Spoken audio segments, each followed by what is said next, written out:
ano ngayon inggit kayo? Gawin ninyo ang lahat ng mga bagay na walang mga bulong-bulong at pagtatalo. Huwag kayong padaya, ang masasamang kasama ay sumisira ng magagandang ugali. Kung sa inyo'y dumating ang sinoman at hindi dala ang aral na ito, ay huwag ninyong tanggapin sa inyong bahay at huwag ninyo siyang batihin. Michael Poblete!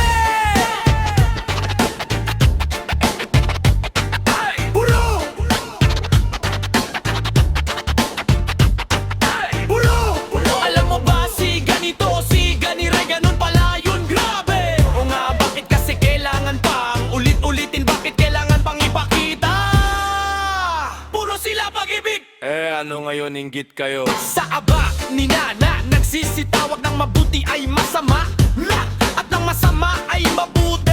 Naingin na rin dilim ang liwanag at liwanag ang dilim. Nainaarin mapait ang matamis at matamis ang mapait. Sa aba nila napanta sa kanilang sariling mga mata at mabait sa kanilang sariling paningin.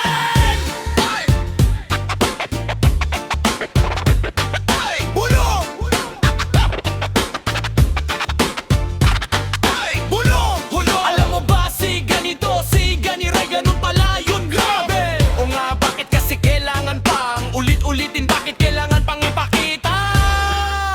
Puro sila pag-ibig. Ano ngayon inggit kayo?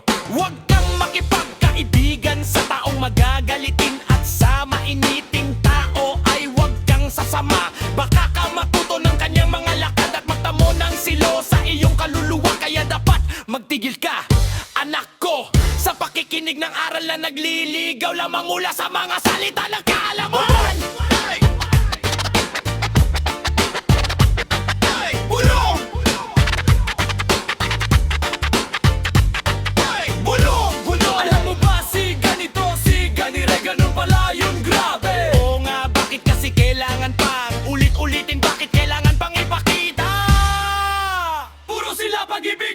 Ano ngayon inggit kayo?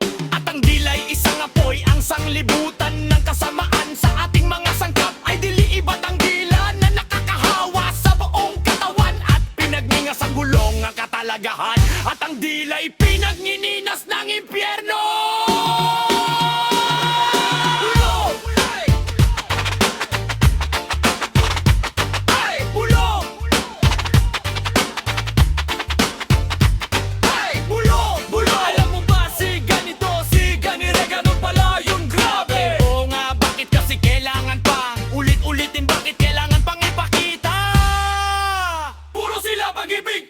Ano ngayon inggit kayo?